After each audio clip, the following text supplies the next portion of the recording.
The 1970s weren't just the decade of disco balls, bell-bottoms, and Star Wars mania. It was when American animation threw off the kid gloves and went on the attack. These weren't Saturday morning cartoons. They were wild, unruly films that stomped over the line and dared anyone to stop them. Censors fumed, theaters shut their doors, and audiences swapped stories in hushed tones. What kind of animation caused that much chaos? Let's crack open the vault and wait until you see number 4. Coonskin 1975. If there was ever a movie that hit theaters like a Molotov cocktail, it was Ralph Bakshi's Coonskin. This wasn't your Saturday morning kind of animation. Released in 1975, the film was a wild, abrasive mix of live action and animated segments that tore into America's ugliest truths. Bakshi, never one to play nice, built the story around 3 black characters navigating a gritty, exaggerated Harlem. The art style was raw, the dialogue unfiltered, and the caricatures pulled no punches in showing how the media and society had warped the image of black culture. But here's the catch. A lot of people didn't see the intention. Before the first ticket was sold, the title alone had protest groups up in arms.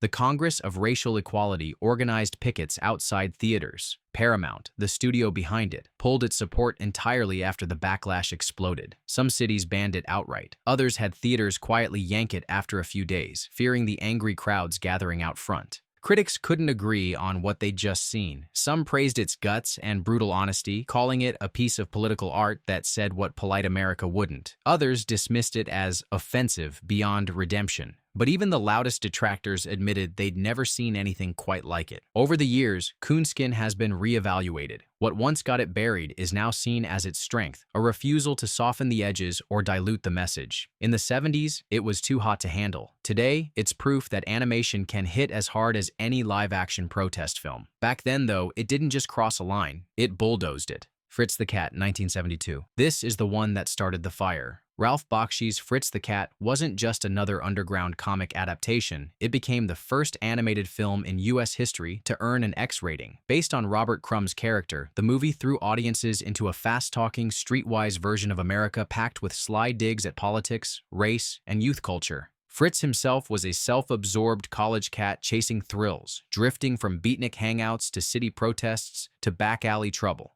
The animation style was loose and unpolished by design, fitting the underground comic vibe perfectly. But what really got censors worked up was the tone. It was brash, it mocked authority figures without mercy, and it didn't seem to care who it offended. The backlash was immediate. The UK banned it entirely. Australia pulled it from theaters. Several US cities refused to screen it, and activist groups called for boycotts. The controversy, of course, only made it more popular. Made for under $1 million, it raked in over $90 million worldwide, proving that outrage can be the best marketing in the world. Robert Crumb hated the adaptation so much he disowned it, but Fritz the Cat permanently changed the perception of what animation could be in America. In 1972, it was the film parents warned each other about. Decades later, it's remembered as a landmark, messy, confrontational, and exactly the kind of movie that makes censors sweat.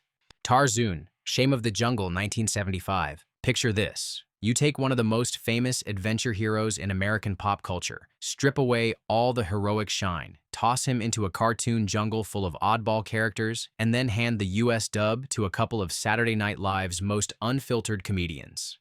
That's exactly what happened with Tarzan, Shame of the Jungle, a French-Belgian parody reworked for American audiences in 1975. In its original form, Tarzan was already a chaotic spoof loaded with crude humor and ridiculous visuals. When it crossed the Atlantic, it didn't get toned down, it got cranked up. The US version featured voice work from John Belushi and Bill Murray, both early in their careers, letting loose in a way that made studio executives sweat. The animation was deliberately exaggerated, the jokes leaned heavily on absurdity, and the hero Tarzan was more bumbling fool than Jungle King. The estate of Edgar Rice Burroughs, the creator of Tarzan, was not amused. They sued, claiming the parody damaged the character's image. This forced a name change for the American release, but even with a different title, the controversy stuck. The film hit trouble almost everywhere it played. Some US theaters refused to run it after local boards complained about the crude humor. The UK's censors rejected it outright. Even among audiences who liked edgy animation, it split opinion. Some found it a hilarious jab at heroic cliches. Others thought it was juvenile beyond saving. Today, Shame of the Jungle has a cult following. thanks in part to the novelty of hearing Belushi and Murray in an underground-style cartoon. Back in 1975, though, it proved that even a parody could be dangerous enough to get tangled in lawsuits, pulled from theaters, and locked away in the back corners of video store history. Down and Dirty Duck 1974. If Coonskin was like throwing a match into a gas can, Down and Dirty Duck was more like tossing the whole can into a bonfire. Released in 1974 by Roger Corman's New World Pictures, this bizarre animated road movie didn't just push taste limits. It tried to see how far past them it could skid before crashing. The plot followed a lonely insurance clerk and his wisecracking duck companion on a surreal cross-country trip. Along the way, they wandered through outrageous settings filled with cartoonish troublemakers, oddball encounters, and jokes that had no intention of playing nice. The animation style had that underground comic roughness. Nothing was polished, everything was exaggerated. Critics tore it apart, calling it tasteless, chaotic, and barely a movie at all. Mainstream theaters took one look and passed. Even some drive-ins, which usually welcomed the wild and weird, wouldn't touch it. In certain U.S. cities, local boards effectively banned it by refusing exhibition licenses. Yet despite the rejection, Down and Dirty Duck found an audience, not in the mainstream, but in the back alleys of cult cinema. Fans of outsider animation embraced its sheer audacity, treating it like a secret handshake among people who liked their cartoons unruly. Looking back, the film's lasting legacy isn't its humor or story, it's the fact that it refused to fit anywhere. Too strange for kids, too cartoonish for typical adult audiences, and too confrontational for most theaters. It became one of the clearest examples of how 1970s animation didn't just flirt with the forbidden, it moved in and unpacked its bags. Once Upon a Girl, 1976. By the mid-70s, a handful of animators had figured out that fairy tales could be flipped completely upside down, and Once Upon a Girl did exactly that. Released in 1976, it took beloved childhood stories and twisted them into something that looked nothing like the bedtime versions. The setup was as odd as the content. The movie opened with a live-action framing story, Mother Goose on trial for corrupting morals. Her evidence was a series of animated fairy tales, each with wild, absurd gags and cheeky humor far outside what parents would expect. Jack climbed his beanstalk into chaos. Cinderella's night at the ball was nothing like a Disney dream. Red Riding Hood's trip through the forest went wildly off the safe path.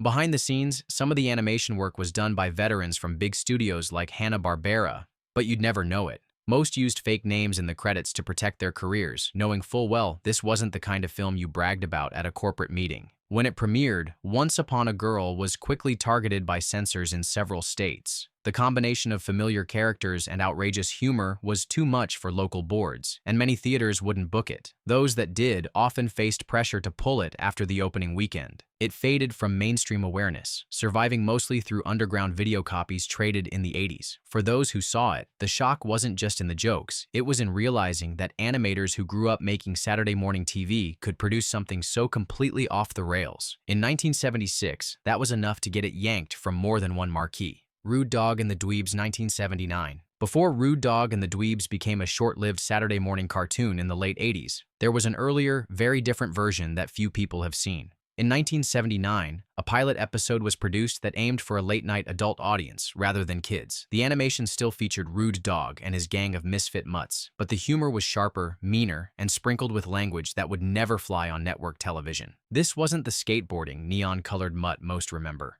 The pilot leaned into a scruffy underground vibe, visually rough, verbally unfiltered, and packed with inside jokes about corporate advertising and the music industry. The idea was to market Rude Dog as an anti-establishment mascot in a world dominated by safe cartoon spokes-characters. The problem?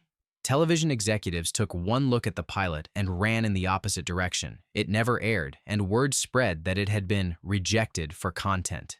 According to some animators who worked on it, the network brass didn't want to risk angry letters from parents or advertisers. The master tape was shelved, and what little of it survives comes from private collectors. The abandoned pilot has since become a whispered piece of cartoon folklore. It's proof that even in the late 70s, studios were experimenting with animation aimed squarely at adults, but most of it never made it past the testing phase. Rude Dog's lost first outing might not have been banned by law, but it was effectively buried by fear, and that's often just as final. BC The First Thanksgiving 1973. Long before the BC comic strip characters showed up in friendly holiday specials, there was an animated Thanksgiving special that managed to irritate just about everyone who screened it. Produced in 1973, BC The First Thanksgiving was meant to be a lighthearted prehistoric twist on holiday traditions. But instead of harmless family humor, it delivered a string of gags that were cheeky enough to raise eyebrows in the control rooms. The special followed the caveman characters trying to invent a feast, complete with clumsy hunting mishaps, ridiculous food substitutes, and modern slang dropped into the Stone Age. The tone was playful, but also laced with sarcastic jabs at everything from social etiquette to holiday excess.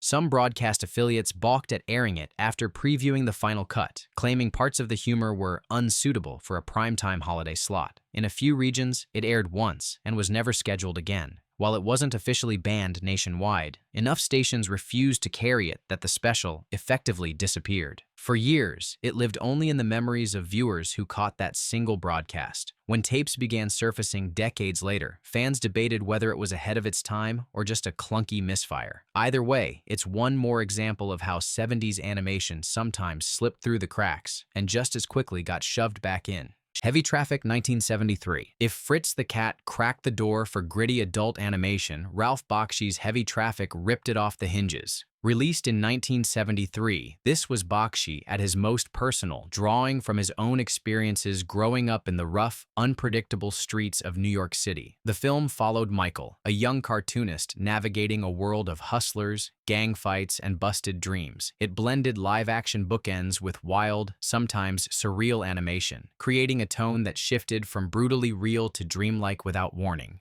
What made Heavy Traffic so jarring wasn't just the style, it was the subject matter. The film didn't shy away from showing the gritty details of urban life in the 70s. Street violence, neighborhood politics, and characters pushed to the margins. It painted a picture of the city that was miles away from the sanitized sitcoms on TV.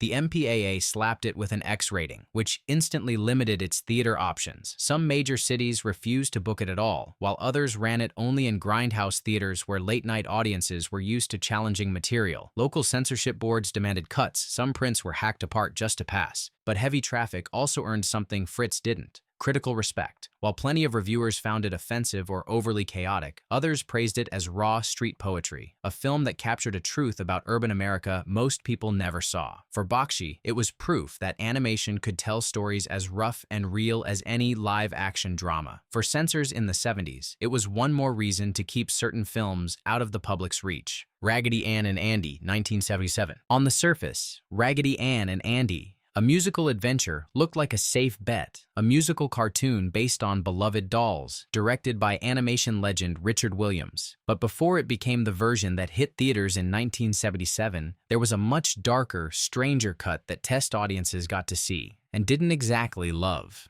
The uncut work print ran longer and had sequences that were far more intense than the final release. Some scenes were visually unsettling, with surreal transformations and exaggerated character designs that bordered on nightmare fuel.